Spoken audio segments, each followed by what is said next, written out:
Hello, everybody. This is Geek again, and it's late here in England. It's nearly 12 o'clock, but Peter and I are up. Unfortunately, Magnus and Connor aren't able to make it with us this evening, so we're not doing an official episode. We were going to be discussing about our zombie contingency plans, which will be our next official episode. But tonight, Yay. yeah, I know, I love the zombie contingency plans. Yep, Um, I've got my flowcharts ready and everything. you've got Question flowcharts. is the PowerPoint too much? N- part of me says no. Part of me thinks that's quite essential, really. But we'll leave that for our episode. We don't want to give too much away. Tonight, we're just going to talk a bit about what's on TV at the moment, what we like, what we don't like, and we're going to then leave it up to you guys to talk about it and do what you want. Take our opinions as opinions. Don't get too mad at us. Um, we had Definitely. we had an astounding 43 views on our last video. We want any viewers to please refer us to your friends. We want to hit 50. Not a big goal, but it's big for us. Oh, So, definitely. so Peter, you mentioned that you wanted to talk a little bit about Game of Thrones tonight.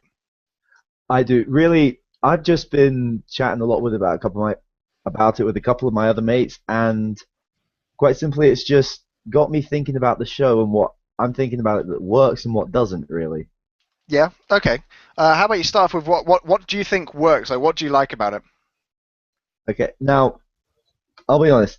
The thing I enjoy the most during Game of Thrones in every episode is all those scenes where you have two characters sitting down and just shooting the breeze with each other. Hmm. And there's so many characters who do that, but the thing is, a lot of these characters are so very different. You're going to get a lot of really interesting interactions between them all, and I find that really entertaining. I'll I be agree. Like, honest. like the some of the best parts of the novels are it's something that Martin does really well. He does. It's kind of like now to be fair, he's nothing like Lucas because he creates an awesome world, but he can also do dialogue. He's nothing like Lucas, but he's just an extremely good writer at. I think he throws way too many characters in there. There's just so many names, but he does know how to really show you where the characters are coming from very well through their dialogue. It's the one thing that really shows in that if you were to just out of context quote most of the characters in the show, you'd be able to tell, oh, that's who's talking. I know who this is. I know who that is, and that's something that just really, really works. It's true. It's true. I think because there are quite polar characters throughout the books and the series that you like you say you can identify them quite easily. You know something that Tyrion is going to say. It's going to be smart. It's going to make you laugh. It's probably going to be a bit dirty. That's And it's Tyrion. going to be glorious. Oh, well. As we know, we won't give any spoilers away, but we know that his Well, we won't future give is. any spoilers for season 4 Yeah. away. Okay. Yeah. We're expecting most people have seen or read most of the stuff here. I have to admit, I didn't keep up with Series 4, but I'll give my comments on that in a minute. Was there anything else you liked? Just the other real thing that I've been enjoying about the show, and this is something I enjoy about a lot of things, is that I often have completely opposite opinion to everyone else about it, and I love that when a show comes along where I realize I don't agree with anyone else about this. Do you want to give us an example? Because I currently hold a position I think that is quite opposite to what a lot of people hold. Um, and Okay. I'm going to say this tentatively, hoping this doesn't give me hate mail, but I've actually got a little bit bored of the TV series. I'm not going to lie, and Heretic! I know, and Heretic! I do feel like I sound dirty saying it because I I think there's just been so much, and I understand this is the genre of grimdark that bad things continue to happen. But for me, 4 series of it is not getting tedious. I just become a little. I've just lost interest, I think. Um, You see, that's something I think is actually much better about season 4 compared to the other seasons before it. I've because I've kept up with the reviews and I've listened Mm, to a lot of reviews about what's gone on, and I know what's happened throughout the end. And it seems like the very end of the series, things started to turn around, but it seemed the beginning just continued the same theme. And for me, I just kind of, it wasn't that I actively avoided it. I just wasn't interested enough to sit down and watch it. mm. Now, there's always going to be a few characters who call me back every time just because I love watching them do stuff. Hmm. And this is where it comes to my slightly, well, let's say slightly less common opinion of the surviving, like, Stark family. Yep. My least favorite surviving Stark is Arya. Okay. Why so? Because she's an annoying little bitch. I. She One thing that just comes across is that, I mean, people talk about Sansa being clueless, and she was at the start, although I think she's gotten a lot better, and she's my favorite surviving Stark. Hmm. Another controversial opinion. And guys, I'm too old for the actress, so it's nothing to do with that. Okay, just because she turned legal this year, does no get your minds out the gutter. Here's an interesting fact. My sister's, and it's a long-winded thing. My sister's boyfriend bought her a drink at a bar. No, wait, Sansa. You're talking about Sansa? Yeah. Yeah, Sansa bought Sansa a drink at a bar, at a real bar. Huh. Yeah, I knew she was reasonably local. I live in the Midlands, Yeah, she was. Coventry area. She's Yeah, pretty she was local to around that that. area. Yep, she was around Kenilworth, I think. Yeah, but the thing about Arya is that she is so much more clueless, and she does not seem to get it ever. I mean, she thinks she's a badass, and maybe she is for a 13-year-old girl. But like, there's a scene, not giving away too many spoilers. It's not plot essential, but it's hilarious. There's a scene where she's practicing her swordsmanship, and she's bragging about how awesome her swordmaster was, and the Hound watches her, and he basically rips into her swordmaster, talking about how useless he was, and lets her stab him. And her dinky little sword just clinks off the armor, and he just slaps her in the face. And it's just like, yeah, I have armor, so I would win. Every day. Yeah, but she just doesn't seem to, until like really at the end, she doesn't seem to get that she is not dangerous to anyone. Yeah.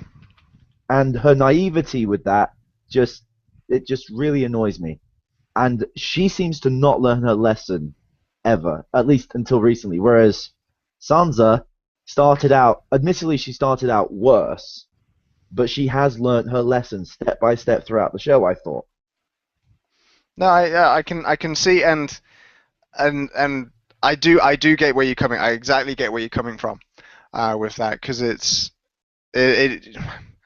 there is always going to be character progression, even if Mm, it's very slow, and yeah. that's just what got to me. But here's something interesting that I found. There's actually a chart that corresponds just to anyone that's not seen or read the books and wants to figure out which way how they correspond. There's a really interesting. It's only for the first three seasons, but it's the each episode and corresponding chapter of the book it's from. Um, Ah. and it's quite detailed. Like it's every single chapter, and it marks it all out. And then you can see in the first series, it follows it really well. Second, into Clash of Kings, it starts throwing things around, and then Storm of Swords is all over the place. but but Yeah. we can understand why with the continuity and the fact that the TV show is catching up so quickly with the books. Oh yeah. They have been added like season 4. They added so much stuff that wasn't Oh in my the books. Yeah, they did. But again, it's kind of like the. I think But that's because they've got to good do a stuff. Walking Dead. Yeah, they've got to do a Walking Dead attitude that they've got to keep the core fans, the book fans, interested, but then also give them something where they can say, "Oh, that's new, and I like that," because eventually we know that the TV series is going to overtake the books because Martin spends so long writing the books, and Yes, that's he just his does. style. It's just his style. He's got. Unfortunately, we can't just chain him to his laptop. We can't. No, unfortunately Okay, not. that guy owes me a refund. It was pretty interesting. Even Neil Gaiman commented on a blog about how Martin is not your bitch, and Yeah, it saddened a lot of people out there. yeah. But kind of bring it back to the start. Really, it's just the thing that keeps me coming back to Game of Thrones is the characters, because it sure as hell is not the plot. Yeah, the plot's pretty dark, and it's not gonna get lighter anytime soon. No, this is something that leads me to one of my other controversial opinions. Yeah, fire I will away. admit freely that Empire Strikes Back is the best Star Wars movie.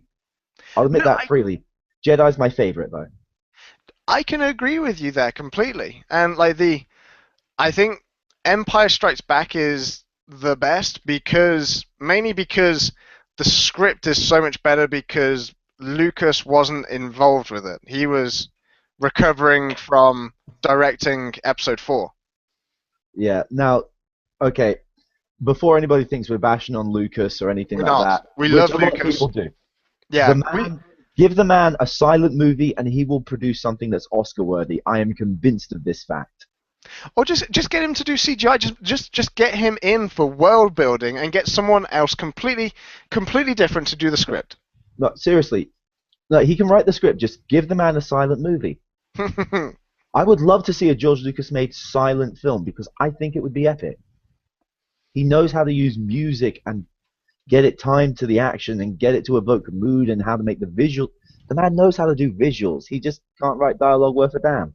Yeah, yeah, it's true. Whereas Martin, he can write dialogue, Ah, yeah, he can. but Books of it. he has this This is something that seems to be much more common, and it's getting more common in TV. And it's my biggest bugbear with modern TV, Yeah. and kind of Game of Thrones is the classic example.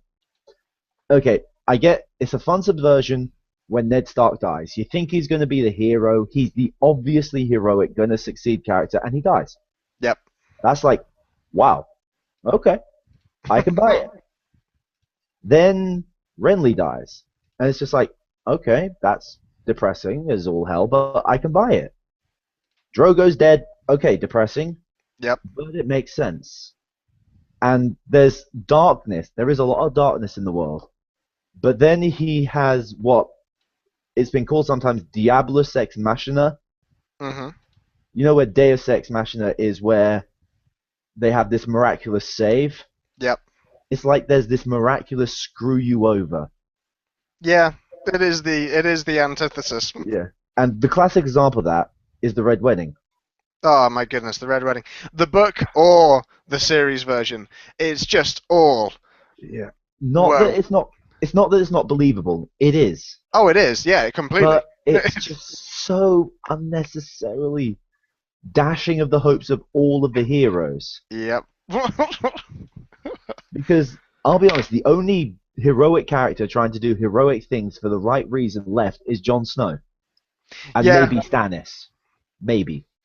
maybe Baratheon, but even then, he's got the self-serving side. Yeah, he's a bit of a dick. Yeah, so really, it's not that He, he's an agent of good. It's just that he happens to what he's doing agrees with our social norm. although fair play to him, he is the only person who seems to give a damn about the fact that there's an army of freaking zombies walking down. Yeah. He's the only one who goes, yeah, maybe we should go do something about that. No. Okay, Ah. play your Game of Thrones. I'll deal with saving the world.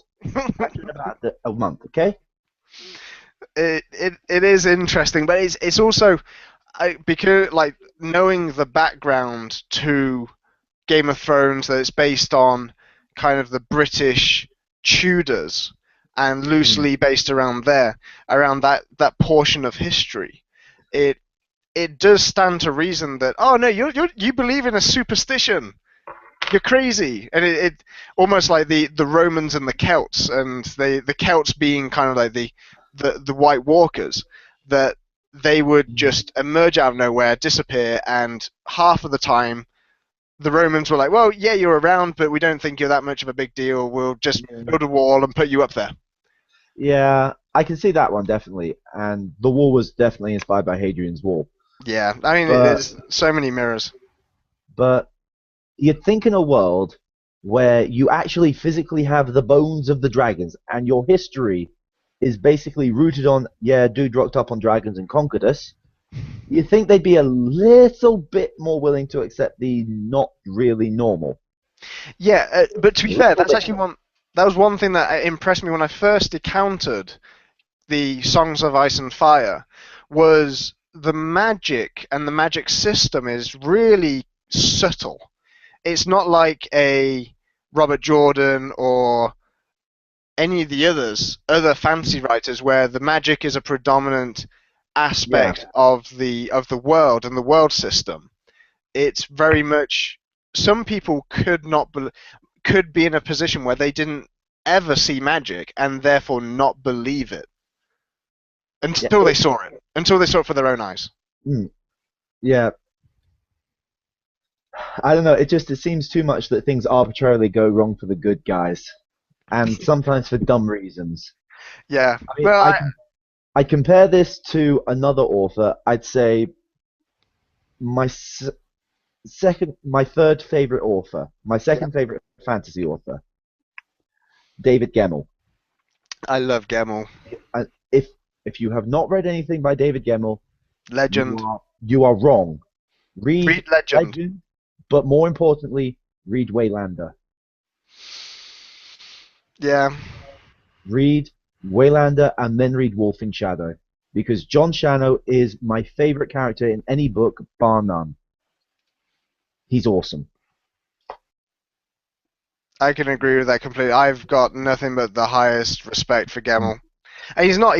he's not like he's a typical fantasy writer in the sense that things are like, it's not grim dark at all.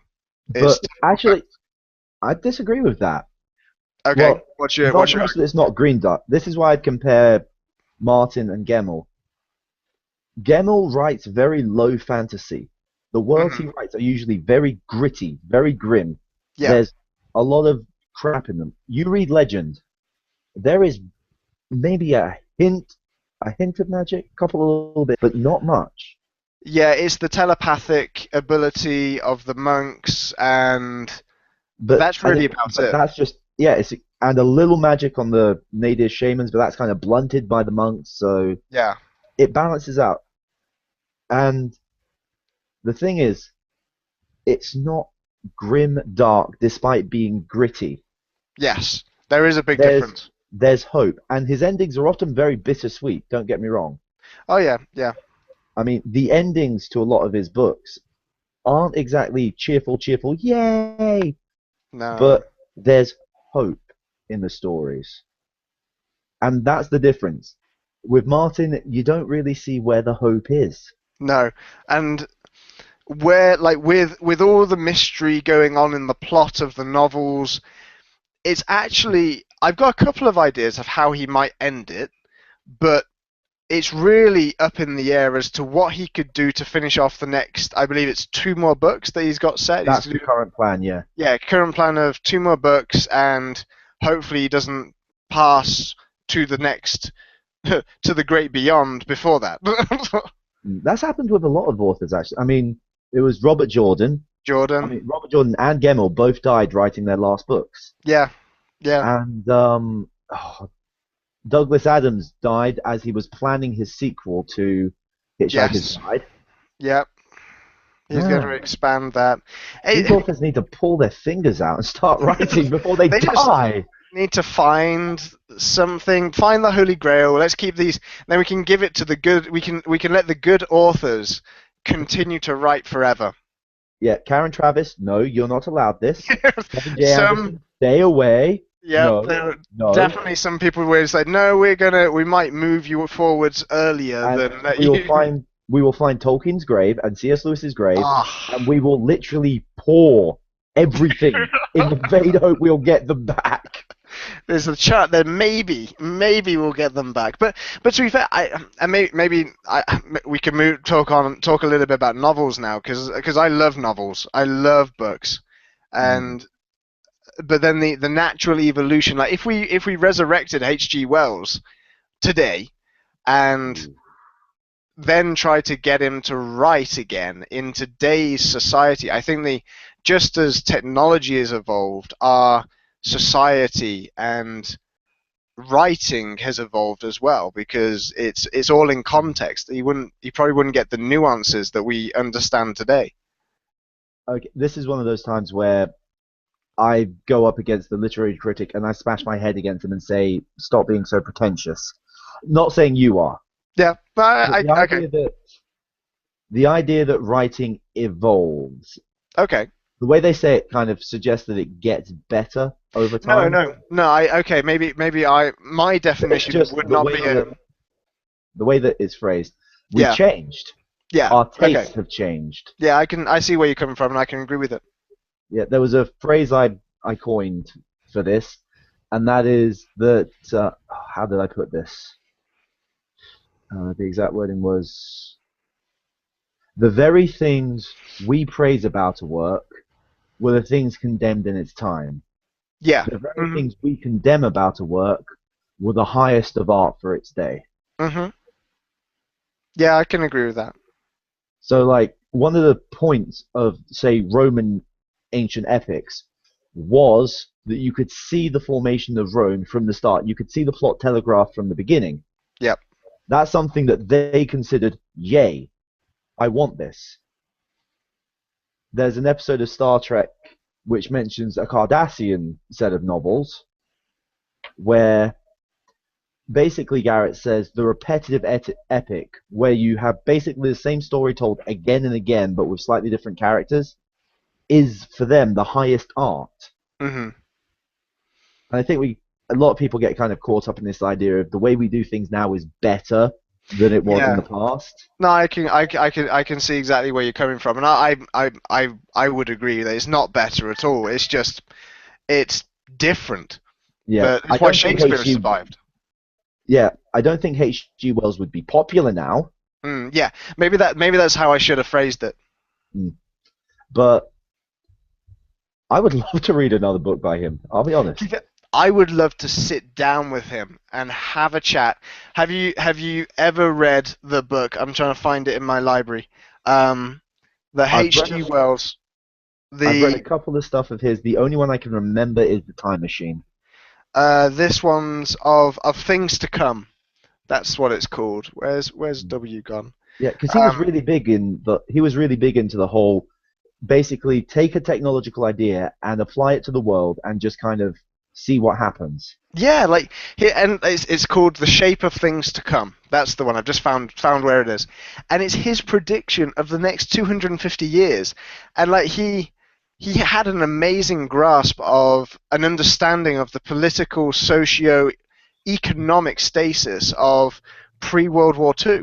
He wrote it in like 19, I think it was published 1938, 39, and he understood what Germany was going to do. Obviously, it was fictional, and it's not 100% accurate, but he understood how Russia would play a huge part in it all. There will be a ton of problems, and how it would all pan out. And then he just carries on, just takes that idea and then throws it another 100 and 200 years into the future. It's incredible. Yeah, it's Isaac Asimov does a lot of the same stuff. Yeah, Not so much with take an idea and then extrapolate it to the future. At least not so much in what I've read of his.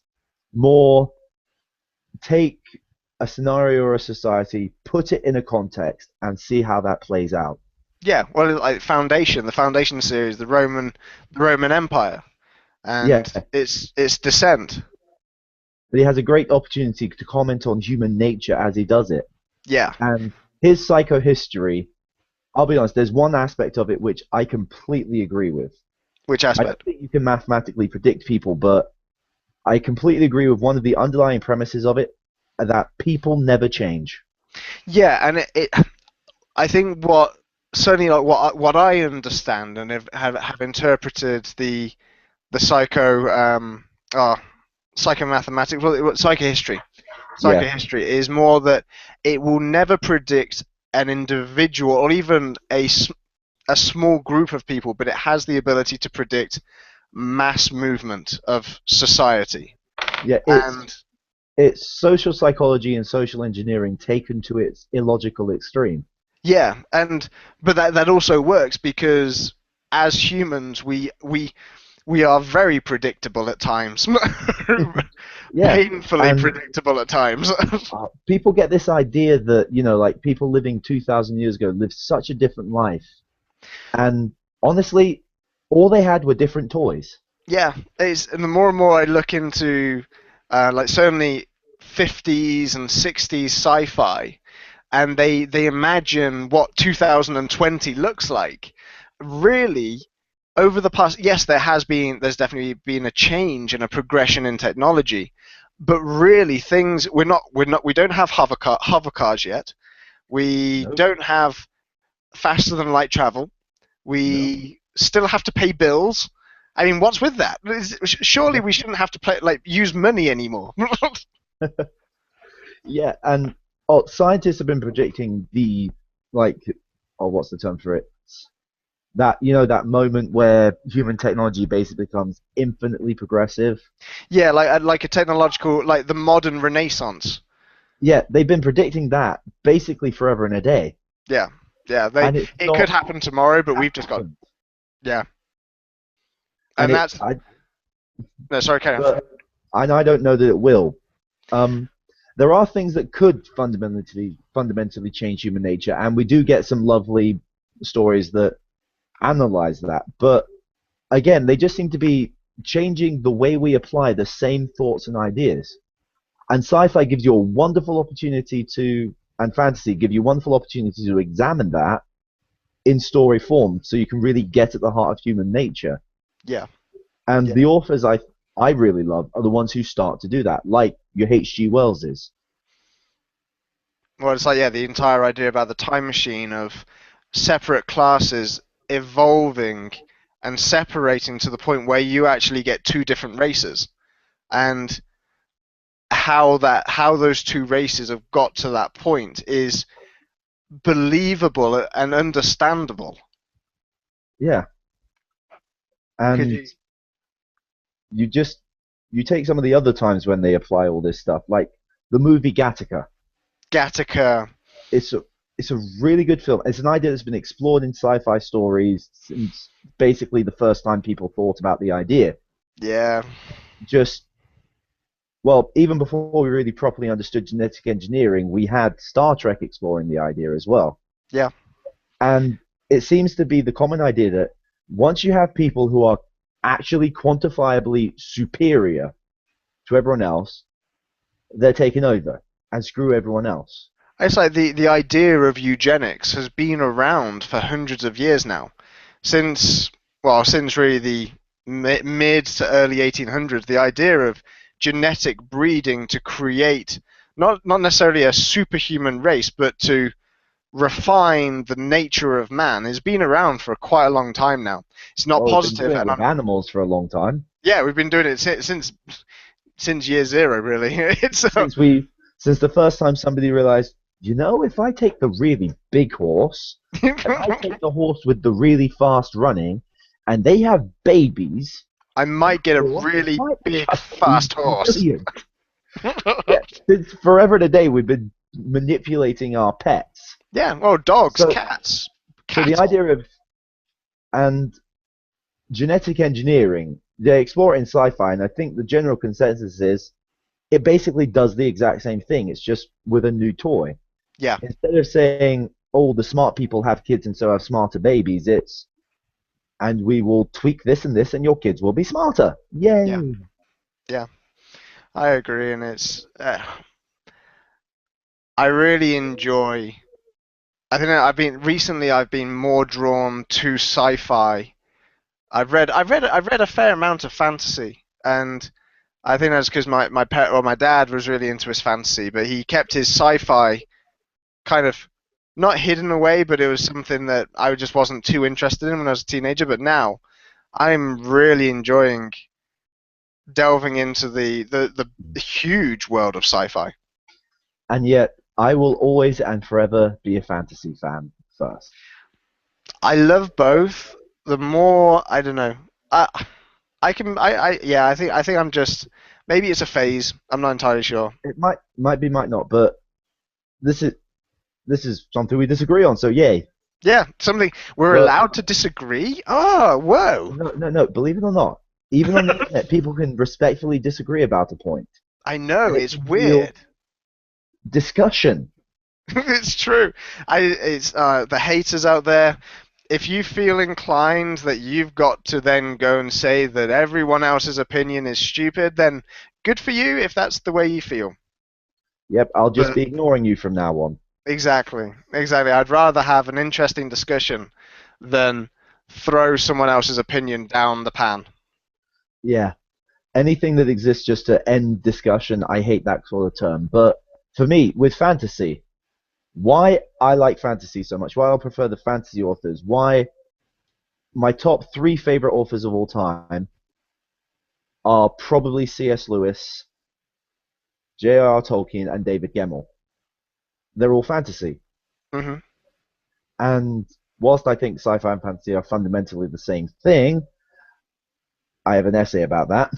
Yeah, and I apologize to our viewers that I haven't sorted out the website. Things have been a little bit traumatic at home. My wife's in hospital at the moment, so that will be done. It's just not ready yet. Fair enough.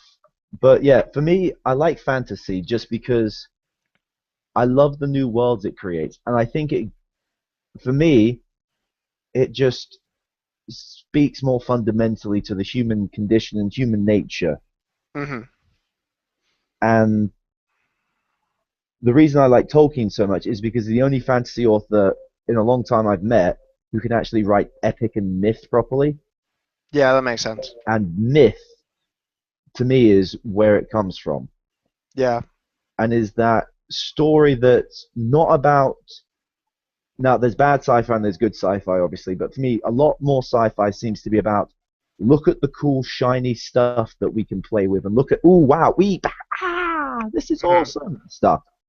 Whereas a lot of really good fantasy, and even relatively poor fantasy, seems to be more about questions on morality. Yeah. And they seem to explore that so much more carefully. Because in sci fi, a lot of the time, the author can just, and it's very hard to resist temptation, basically engineer the alien race or the tech to make their point right. Yes. Whereas in Yeah. fantasy, you're not allowed to do that. Not Because, necessarily. I think people can like certainly bad fantasy. They use the magic system to yeah, cover up exactly like the technology system. yeah, but then it's explicitly magic that allows you Yes. to do this. Yeah. And even Yeah. then, not everyone can do magic. No, it's true. It's true they can't. Although And you do remind me of something that's good. If you want to see how people starting to go crazy with the magic thing can ruin how a story's going, mhm. read Raymond E. Feist because Oh, Feist. his final trilogy of books, the stuff focusing on the characters who don't have magic is really good. Occasionally a little predictable, but otherwise really good. The stuff focusing on the guys with magic, he's too focused on being epic, Yeah. and Hmm. it loses it because Feist, I love you, man. Write low fantasy, don't write high fantasy. Yeah, there's some people that it. Yeah, I can completely agree. And it, although the morality thing can be taken a little bit too far, I'll use. Although I enjoy R. Ray Salvatore, I enjoy Dritz and I enjoy his books. It just seems like he's taken Dritz's problem of his idea of morality and race and social, like breaking away from the social norms, but then just done it in too many books that it's become a little too predictable with the character of Dritz. For Yeah. me, for me, Mm. I like the beginning of the chapters. The italics is Dritz reminiscing and or writing a journal, and I very quickly just skipped it completely because to me it was him trying too hard on himself and just it made him just sound a little bit too mopey for me. Mm. Yeah, nobody wants a mopey protagonist. No, It's why, despite the good writing, the fifth Harry Potter book is one I dislike so much okay. because Harry is so insufferable in it. Hmm. Harry himself is an insufferable prat. It's good writing to make him so insufferable, but oh my goodness. Yeah, yeah, I agree. Are you watching anything else on TV at the moment? On What TV, what are the series are you into at the moment? I will mention that in a sec. Just to explain something that, just in case somebody gets the wrong idea of what I said, I'm not saying fantasy is better than sci-fi. In fact, I actually think sci-fi and fantasy are exactly the same thing. No, I think that's the same for both of us. Yeah. We're not like It's just I love fantasy. I would never turn my back on fantasy. no. For me, it's just a question of which style of magic do you prefer? Do you prefer it to come from fancy technology or from actual magical spells? To Yeah, me, that's the difference between sci-fi and fantasy. yeah, and What's I your think personal aesthetic choice? And I like goblins and dragons. yeah, I think when you talk about like the difference between low and high fantasy, you've then got the same issue with hard sci-fi and soft sci-fi. I think the hard sci-fi can really show more, like Arthur C. Clarke in the Arthur C. Clarke In 2001 Arthur C. Clarke written Space Odyssey. stories. Yes, Let's just say Arthur C. Clarke in things he wrote. yes, written work because that to me is relatively hard sci-fi, and that Hmm. explores human nature in ways that people just can't touch. But then, like you say, we're like with almost a sloppy magic system. If you've got a technical or technology system that cures all problems, then Hmm. you're not really you are just looking at the that's pretty cool instead of looking at how's that person using it, why are they using it, and what are they doing to grow as a result. Yeah, it's why Technobabble solutions in so much Star Trek, particularly the later seasons, were Just so annoying. it was just waffle. Every time it was more like blah blah blah blah. I mean, I don't know if everyone knows this, but the scripts actually just had insert Yeah. Technobabble. That's what the script says. Give it to a random science PhD, usually a physicist. Put whatever you want in there because we don't care. Yeah. Oh, we like it when you say quantum. That sounds science. It's like on Big Bang Theory, the episode where Penny lowers the glasses seductively and utters molecules. It's To like be fair, that would work. I'm not denying that, and it works in Star Trek. But when you look deeper, it's like you didn't even say anything. Yeah. Reverse the polarity of the neutron flow. Doctor, neutrons do not have that sort of. What are you talking? Okay, before anybody eviscerates the science, I know that there is actually a way to explain that and how it's not ridiculous because you can polarize a neutron. I know. I don't understand all the details, but I know. Yeah, you can do it. But, Yeah. and I know because neutrons are made of an odd number of quarks, as Yep. far as I know. So, yes, you can polarize them, but moving on. Yeah. It's hard. Yes. Really, really hard. If you can reverse the polarity of the neutron flow, quit your day job, and put as your CV, I have become God. Yeah. You pull it off at will. You basically say, my name is God. Yeah. Well, definitely it will. It's that's kind of that's big. Yeah. Okay, yeah. But yeah, I mean, you got the Star Trek episodes, the ones like I can't remember the name of it, the one that introduces Barclay in Next Generation with his holodeck addiction, Uh, where the technology exists to explore an idea, and that's really cool. Or there's an episode of Voyager, one of the ones that's actually really good from Voyager, I found, or at least the idea behind it, where B'Elanna is having a part Klingon child because she's mm, half Klingon, yes. and she talks to the doctor about removing the Klingon features. Yeah. And that really brings home, I mean, the technology is nonsense to be able to do that, but the idea of designer babies, oh, Yeah. that's actually something to discuss. And you've got the Definitely. hard sci-fi and the good sci-fi that uses technology for a purpose beyond this allows me to solve my current problem. Yeah. Or it focuses so much on the technology that really the humans interacting with it are just transitionary because you're not actually focusing on them at all. Mm. Yeah. Now, and again with sci-fi, I love pulp sci-fi, which is basically we're using this as an excuse to tell a fun, entertaining story. That's totally, I'm good with that. That's fine. You admit out the bat, yeah, this technology, just whatever. We're here to just have some fun, okay, guys? You So I know, love that stuff. I don't know if he ever did. I love Robert E. Howard, the original Conan. Mm. I think he would have been brilliant if he did pulp sci-fi back in his day. He did basically make pulp fantasy, He so did. Like Conan the Barbarian, Krull, mm, sorry, not Krull, mm. Krull, just I, I can see really, that working, yeah. I think, Although I realized the collaboration that will never happen because they're both dead. But if there was a way to make it happen, I would dump money at your feet. I would sell my kid. I would sell my soul. I'll see what I can do.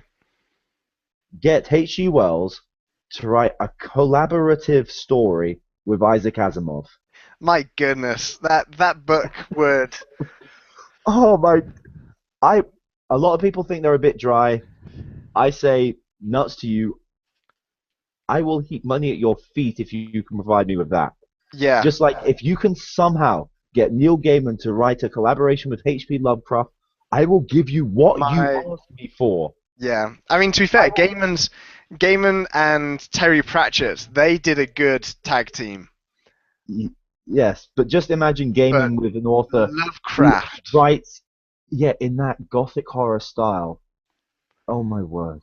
that would. I've really got into the Lovecraft recently. I've been listening to a couple of the audiobooks and Yeah. like the collections are dirty cheap on my Kindle. Like the Mm, the collection for like 80p, and I've been piling through the short stories and the novels, well, like the short novels anyway. mm. And I really enjoyed the just how deep. Like, yes, Yeah. The thing that tells Lovecraft me that was it would be, racist, but yes, he but did a damn good story. what tells me that it would be perfect, a perfect match made in heaven, is that Gaiman basically wrote on his own that collaboration. Yeah. If you ever read his short story, A Study in Emerald, it's a send up, or it's a take on Sherlock Holmes, but in a world where Lovecraftian horrors have taken over. I And I know Hellboy. it's so good. I know So good. Hellboy is loosely based on Lovecraft, the Cthulhu, etc. But I would There's love them to elements, do. yeah. There is the element in there, but it's not purist. But I would love them It's to more like do. their cousins, I'd say. Yeah, I like certainly they took the idea of the huge gods, Mm. trapped in space, and they're sleeping, etc., etc. But it would be really cool to see them do a proper movie based on not necessarily one of the stories, but just in a Lovecraftian setting. Can't be done. No, well, obviously it would be one of those that you never see any of the gods. Would be You the only don't. way you could make it done. Yes, exactly.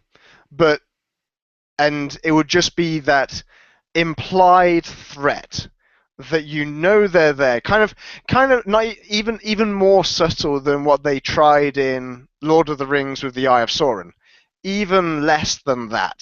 Wait, But wait, wait. If you're talking about the films, that was subtle. more the books. Yeah, the books Definitely it was more the subtle. books. The The, films, it's subtle in the same way that, well, a giant flaming eye on the top of a tower is subtle. yeah, and the same with the Hobbits. It's just like, okay, that's Sauron. Stop trying to be mystical. We know the wraiths are loose. Just stop hiding behind all the other stuff. We know it's them. Yeah. Okay, we've really wiki walked on this conversation. But that was the point of this one. We're just True. rambling, But just a you were asking ramble. about TV. TV. Okay. The one TV show I think you need to watch, and this is to everybody out there.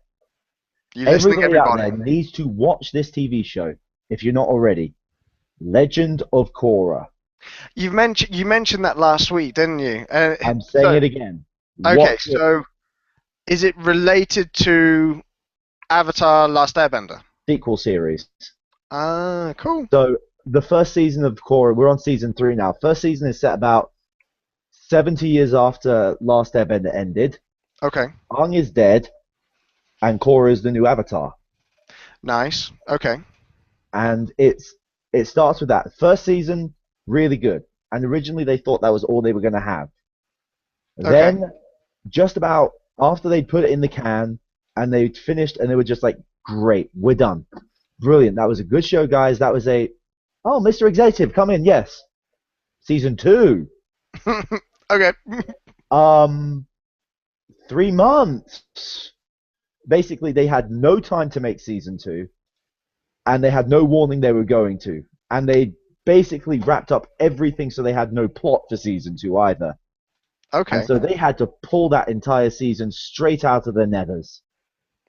But I thought it was still enjoyable, still fun, still worth watching. Fair Not do. what you would call bad. And then season 3, with 7 episodes in now, and it is good. It is just good.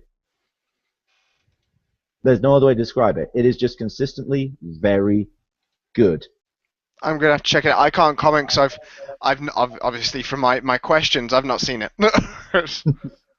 Yeah. Yeah. Plus, one thing that they've done, one of the things that's really cool is you got the basic idea of you can manipulate the 4 elements. Most people can manipulate. Well, there's some people who can manipulate one each, and then there's the avatar, the special person who can manipulate all of them, and who is also super extra special, massive, powerful compared to everyone else. I And like their to job is think to I'm keep that the world person. under control. Fair play. But I don't something want they're that doing really responsibility. well is they're getting guys in this current season who are using the bending in just complete out of nowhere. I had no makes sense you could do that, but I would not have thought of that myself ways. And it's just really cool. Okay. I will have to give it a look. It's clearly a show written aimed at the younger audience, but it's just good entertainment. Well, it's like I love Adventure Time. I have seen nothing of Adventure Time. Love it. Me and my nephews, we watch it whenever we are together. It's just genius. The stuff that's in there is really good, and it's weird, like SpongeBob SquarePants kind of weird, but my kind of weird. You know, comparing a show to SpongeBob SquarePants is not going to make me watch it. Maybe I shouldn't have. Watch it anyway. Just watch a couple of episodes, and maybe that can be your project this week. Just watch 2 episodes, and we'll talk about it next week. I'll take a look at it. There's Okay. also a couple of other shows out which one of which it does something that just annoys the hell out of me, and they do it so often when they make urban fantasy type shows. and Hmm. something even supernatural, a show I love, has been doing way too much of. There's a new show called Dominion, and it's following on from the movie. Oh, what was that movie called? It's the Angels, isn't it? Legion, the one with the angel. Yes. Yeah. And do you know what the show does? I liked the movie, but I've It not seen any of the stops. series. It just stops angels being anything special. They're just a Okay. monster who's a bit stronger and tougher than a human. That's it. Ah. I mean, the best, the one of the best, some of the best moments in Angels are the fourth and fifth season of Supernatural. Now, admittedly, okay, cards on the table, Christian, so Angels kind of a bit special to me, but I also complain when they do this to most supernatural beasties as well. When they're first introduced, they are this amazing, mystic, wow, what is this kind of a thing? Hmm. And then they become mundane. Yeah. Pretty much just a person who has their abilities to give them an excuse for slightly superhuman fight scenes. That's it. Rather than the magic being special. Yeah, that makes sense. And I mean, like, one of the key things, even if you don't, even not for Christian, not a Christian, the description of an angel in the Old Testament, that's the kind of thing Cthulhu looks at and goes, It's damn, like, oh, that's what the? I've I'm got to going to warm be up for leaving you this. alone, dude. I mean, there's one that's described as being wheels within wheels, made of fire, full of eyes, and burnished brass with wings galore. And it's just like, what is this thing? And Yes. yes, you'll always depict him on TV as a person because, budget. Yep. But you never get like the thing that Dominion has is you've got a couple of angels who are like actually able to do cool stuff, but they just seem to be slightly stronger and faster than regular humans. That's pretty much their only special trait. They Okay, don't so seem non-human. they've kind They of don't. twilighted angels. You see, I don't know because in Twilight, vampires are so above and beyond a human's abilities that they kind of are special. Okay, so you're going even it's not even like because for me the vampires in Twilight, yeah, they're cool, but they're not my typical idea of a vampire. And to Yeah, me, but the thing is, you have those moments where the vampires really don't seem human, even in yeah, Twilight. yeah, I would agree with that. So there's not even that in Dominion. No, the Archangel Michael seems like a somewhat stoic human with wings. Ah, what are they doing? And you need them to be somewhat relatable, but you do this with, I mean, let's just put it in perspective. The TV show Angel, good show. We all like that show. I think Yeah, we can yeah. agree we like Angel. Yes. Did Angel ever feel 250 years old? No. No, I mean, Well, he never felt old. He no, had he a lot was. of backstory, but he never felt like he had backstory. He felt Yeah, like a 20 something. yeah. I can agree with that. Yeah. And he always felt like just a human. I like it when I mean, it's something that's done better in Interview with a Vampire, but still not perfect. They have a different perspective to us. I mean, you Yeah. think being 250 years old and being immortal, your perspective on life would change. You'd think. Anne Rice did very well with her vampire series. Hmm. Because they're I sometimes say it's the last series that I've ever seen or the last film I ever watched, Interview with the Vampire, where the vampires felt like they weren't human. Yeah. I Mhm. mean, just the existential torment of being looking like a 6-year-old but being 150. It was really interesting. I always found that little girl creepy. Well, yeah, I Ah. think that was kind of the point. No, yeah, I know. I know. And I mean, surprisingly enough, even the film Highlander pulls off them not feeling quite normal. Yeah. I mean, you Yeah. get this feeling with McLeod that he's not a regular person. He Hmm. doesn't approach things from the same perspective we do, just because he's so damned old. Yeah. Oh, I haven't read Anne Rice for a good couple of years. That was Hmm. I read a couple of her books back in when I was about 15 and 16. I haven't read much recently. They that takes me back a bit. Yeah. But if I was to say my biggest complaint with it's in so many TV shows that include some kind of fantasy stuff in them, and you basically had it in Star Trek. You had it in Star Wars. You have it in Supernatural. You have it in Dominion. You have it in Defiance. You have it in every TV show where they just seem like humans, and that's it. And their alienness exists only for an excuse to either advance the plot or to make a cooler looking action scene. Yeah, I could agree with that because that's ultimately what they do with the Borg. And towards the certainly like the end of Voyager, towards the end of Next Generation, First Contact, it changed. Well, The Borg changed from originally being an entity that wants to become perfect to an individual, the Borg Queen, wanting almost on a mad crusade to yeah, absorb as much as she can to oh, try and create this utopia that she thinks she can or should create. And it then it for it's not something I've thought about too much, but it's just something that stands out to me. yeah. I mean, introducing the Borg Queen was the worst thing they ever did to the Borg. Although the Borg sucking after once they show up in Voyager, there is a good in-universe reason I can think of. Okay. Captain Picard bitch slaps them so hard in First Contract it wrecks the whole collective forever afterwards. Yeah, That's I my story and I'm sticking to it. Picard is pretty awesome. It's the kind of thing that you can imagine that happening. I think Captain Picard is awesome enough that, let's be honest, Patrick Stewart, if he ran as like Prime Minister or he said, I want to be the first President of England and he ran as Picard, I'd vote for him. Oh yes, please. I would.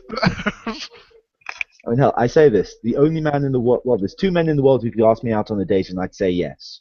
One is Patrick Stewart. The other, incidentally, is Will Smith. If you're listening, Will. Just in case. So that anything else on the TV side for you just before we start wrapping up? Because I'm watching a couple of series now. Um, Series that stand out to me, it's really just, I mean, we're in the summer slow months where there's not Yeah, too much coming out. it's summer block. It's all the blockbusters that we're ramping up towards. Walking Dead coming back, ready for August, but it is Mm. kind of slow. Yeah, right now the only big series that I'm watching, sci-fi or fantasy-wise, and there's so much more sci-fi on TV than fantasy. I don't like that. It's always been that way, unfortunately. I know. I just want I want my fantasy. I want it. Aww. Okay, I so far I'm watching Falling Skies. I'm watching Dominion. Well, actually, I'm not anymore. I was. I'm watching Defiance, and I am eagerly staring at my calendar, waiting for that special Saturday evening in August when he comes back. Who? What? The Doctor. Oh, the Doctor 50th anniversary. All of the palaver that's happening around that. I am very That was excited. last year, man. Was 50th last year? Yeah. Okay, they're continue because all of the advertising I'm seeing is still 50th anniversary stuff. Well, maybe they're still selling it, but no, we're just excited about there being a new Doctor Yeah, and laughing I'm. at all of the fans of Doctor Who who say he's too old to be a Doctor. It's like, woman, please, he's younger It's like, than the first Doctor. wait a second, he's a Time Lord. It doesn't matter. But Like, are you but expecting the him to be a Doctor's not child next time? but the Doctor's not pretty anymore. Okay, Yeah. bye. To be fair, I have always loved Tom Baker's voice since the day I heard it. I love Tom Baker's voice. Yes. Ah, for me, if I Although could, I'll admit probably my favorite Doctor is John Pertwee, the third Doctor. third, He was an action hero. yeah. And that was Um, just Venusia Nikito. That's all I need to say. I have to go with Baker. I've watched a fair amount of Baker's Doctor Who and really enjoyed it. Mm. I've just always found John Pertwee to be the perfect mix of arrogance and humanity and not feeling quite human, but still feeling believably human. Yeah, And you buy it when he says he's the smartest man in the room without him having to be as overt about it as Baker was. yeah, yeah. And I Okay. can't imagine Tom Baker punching someone. Would you like a jelly baby? Or a knuckle sandwich! Boom! Yeah, I can't see that. I can't. It's that's a bit too hard. Oh no. Yes, Oh, whereas, yeah, give the me that British sandwich, guys. sarcasm with the new Doctor will be on It will par. be. He's so like it's going to be a much drier Doctor, but also a much more adult Doctor. Because I really like the change. I've forgotten the last Doctor before this new guy, the Matt Smith. Matt Smith. When I first saw him, I thought he was meant to be on like CBBC. I thought he was a kids channel presenter. And I really, is that, you're the Doctor? No. Bring Chris Tennant back. David Tennant. Chris Tennant? David Tennant. Chris Tennant should never be the Doctor. I Mostly because I liked. don't know who exists called that. Yeah. But it was David. It is David Tennant, isn't it? Yeah, but Yes. I much prefer Matt Smith. I really do. I liked the stories. I didn't prefer him as a Doctor. I thought that David Tennant was somebody who could be a good Doctor when he had good material. Matt Smith was a great Doctor even with relatively poor material. I see where you're coming from with that. Mostly it's just I never believed David Tennant had an actual personality as the Doctor. Just a Yeah. series of character quirks. Yeah. But and again, I think it's a problem with acting today is that you look around at a lot of actors and you can see I love Johnny Depp, but everyone's trying to be a little bit of the Depp, the little bit of the shaky, the quirky kind of thing, and it Oh, I all hate comes. Johnny Depp It's, as an actor. I respect him as an actor, but he's really kind of dampened everyone else when it says play someone that's quirky, and they automatically think Jack Sparrow was quirky. A little bit of that. I just want something original. Mm, yeah. You know what I'd love to see in a film? This will never happen outside of Captain America movies. Captain America. Yeah, he's probably the only character in a movie who has been this old school used to be Superman was like this, but not so much anymore, which I can accept. But you know what I'd love to see? Hmm. A good guy character in a movie who's the good guy because he wants to do the right thing. Yeah. Mhm. And that's why. Can you Yeah. imagine that? When Didn't did you stop having characters like that? didn't it turned into Kick-Ass? Oh, kick ass. Yeah, and that brings up an entirely new can of worms on its own. How can I love those movies so much and hate what they have wrought so much? I know. I know. What makes me laugh is Jim Carrey's reaction just after it was published. He completely backed away from the entire project, Mm. and he just would not endorse anything to do with the second movie because he thought he then suddenly changed the tune. It was like it went too far. It went too far. Which, to be fair, does happen a lot. Well, it's It's happened true. before in films. It's true, and I the mean, comics are extremely brutal. But yeah, you the can do that films in less comics. so. Yeah, but I mean, comics, that's to typical. to defend Jim Carrey, there was a very well-known film called Caligula, which, to put it bluntly, is not very nice or good. No, The Caligula's one of those actors ones you can on stay away set from. were not allowed to see a complete script. They had no idea what kind of film they were doing. They thought they were doing just a legit film about Rome. Yeah, they The weren't. director lied to them about what they were doing. And to be honest, it could be that the pitch that Jim Carrey got was different to how the editor put together the film. That's true. That's They true. say you write a film three times when you make it. When you write it, when you film it, and when you edit it. Mhm. Yeah, that makes sense. I can see. Yeah, that makes sense. So what are you watching right now? Um, that's a good question, Peter. What am I watching right now? Um, I started watching The 100, which started a couple of weeks ago on E4. We appreciate for you American viewers, you're probably watching it. You're probably at the end of season one of The 100. But for us British viewers, we lag behind, unfortunately. So the 100 is a sci-fi where a nuclear war has broken out on Earth, and the known remnant of humanity are those that were on international space stations at the time of the war. They then collect themselves together, forming a super station, and then it's then almost 100 years of that society evolving and changing. Teenagers, like at this point, any crime is punishable by death unless you're under 18. Yay. Yeah, it does. But like one instance Oh, in the no, first, sorry, that was a genuine cheer. but for like what for one instance of where this falls down is where a one. It's not really a spoiler. It's just part. It's a situation that happens in the story. A doctor needs to use more blood and anesthetic to save the chancellor, and as a result, by the law, she is condemned to death because she uses more resources than she should have on one patient.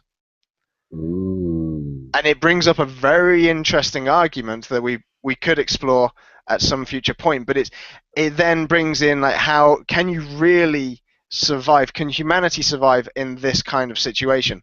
But the story follows some pre-18-year-olds being jettisoned to Earth to find out whether Earth is habitable. And it's been renowned as Star Trek meets Lost. And I've watched the first two episodes, and it's not bad. It Hmm. doesn't have the impact like Lost had. Lost was completely unique in the way that it created questions. This one is a little bit too simplistic, but it's actually quite enjoyable to watch. So I'm watching the 100, and Falling Skies has just premiered in England as well. Hmm. So I'm watching the beginning of the fourth series, which I love what they've done because the kind of what they're doing with the series. By the time the third series come out, things have blown up so far that the fourth series, what can you do? And they take it straight back to basics.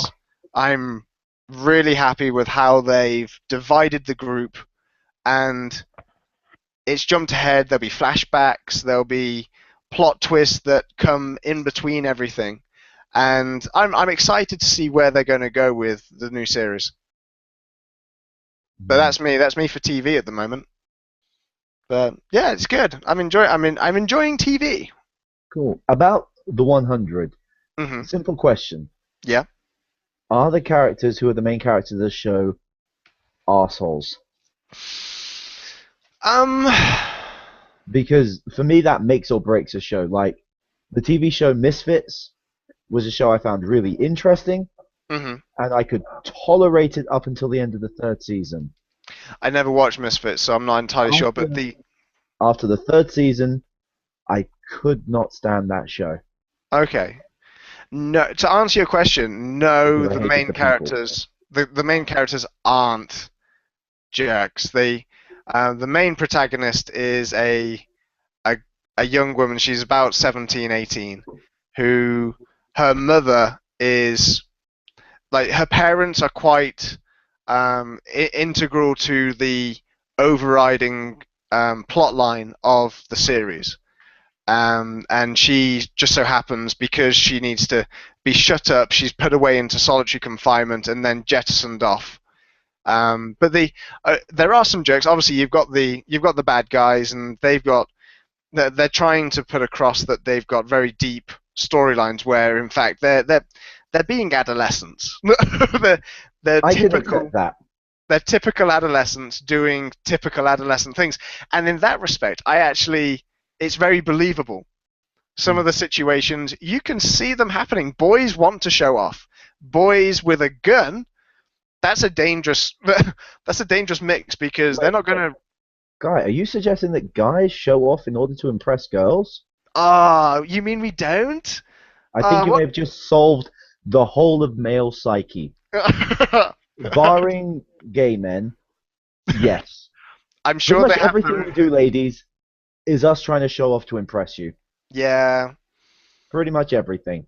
we I try. We mean, try and say we're not, but we are. the Cathedral of Notre Dame, you bet that was just some guy trying to show off to the lady he was hoping to impress. Hey, look what I can build.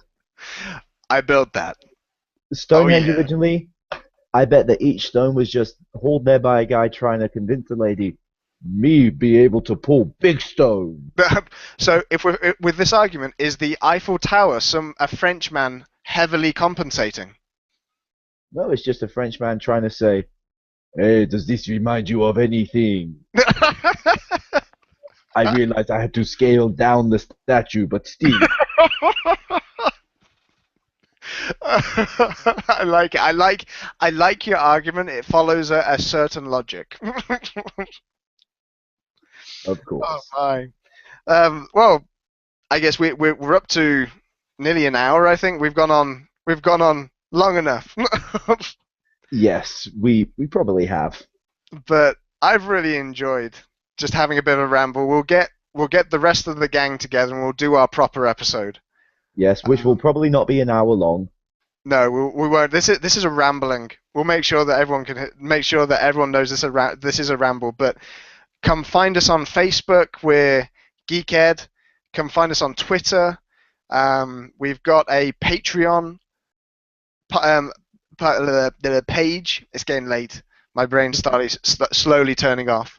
And we would love to hit for this video. We'd love to hit 50 views. So get your friends involved. Yep. And if anybody thinks we've said something that's completely ridiculous, or we've said something you thought, oh, guys, come on, why don't you talk about that more? Let us know. Seriously, Yeah, if there's any of these topics we mentioned that you think you guys should just have a proper chat about that and mention this stuff, hey, send it our way. yeah. More than happy to. Who knows? We could even do another sideshow, just Peter and me. Oh, let's be nice to these people, man. You could have an entire series of late night ramblings. I mean, seriously, man. Do you think the public is ready for that? I am scared to think they might be. Well, that's enough from us tonight. We thank you all for joining us and look forward to our next episode, which will be our zombie our contingency plan. That's the word. That's the one. But from Peter, it's Hello. good night, and from me, Guy, it's good night as well. Thank you. Au revoir.